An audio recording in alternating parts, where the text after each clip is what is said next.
আসসালামু আলাইকুম। সংবাদে আপনাদের স্বাগত। সিরাজগঞ্জের উল্লাপাড়ার উধুনিয়া গ্রামে দিনের আলোয় চুরির এক দুঃসাহসিক ঘটনা ঘটেছে। গতকাল শুক্রবার বেলা 11:30টার দিকে ৩ নং উধুনিয়া ইউনিয়নের ৮ নং ওয়ার্ডের বাসিন্দা কৃষক মোহাম্মদ আয়নাল প্রামাণিকের বাড়িতে হানা দেয় এক চোর। পরিবারের সদস্যরা ব্যক্তিগত কাজে বাড়ির বাইরে থাকার সুযোগে ঘরে ঢুকে লুটপাট চালায় অভিযুক্ত ব্যক্তি। চলুন দেখা যাক সেই মুহূর্তের ধারণকৃত ভিডিওটি।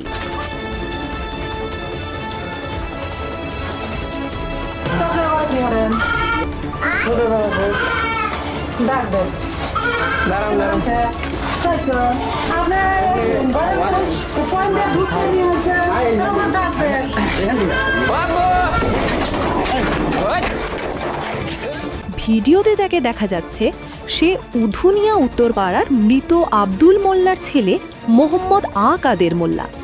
বাড়ির লোকজনের অনুপস্থিতিতে সে ঘরের ট্রাঙ্ক খুলে ৮ আনা ওজনের সোনার চেন, ৪ আনা ওজনের সোনার বালা, ৮ আনা ওজনের কানের দুল এবং ৪ ভরি রূপার তোড়া চুরি করে।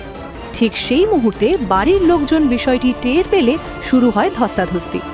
ধরা পড়ার ভয়ে অভিযুক্ত ব্যক্তি তখন মরিয়া হয়ে সেখান থেকে পালানোর চেষ্টা করে।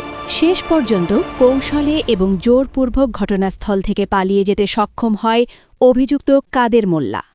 এই ঘটনায় ভুক্তভোগী আয়নাল প্রামাণিক ভিডিও প্রমাণ সহ স্থানীয় প্রশাসন ও ইউনিয়ন পরিষদে একটি লিখিত অভিযোগ দায়ের করেছেন। অভিযুক্তকে দ্রুত আইনের আওতায় আনা এবং লুণ্ঠিত মালামাল উদ্ধারের দাবি জানিয়েছেন ভুক্তভোগী পরিবার সহ স্থানীয় সচেতন মহল। আজকের মতো সংবাদ এখানেই শেষ করছি।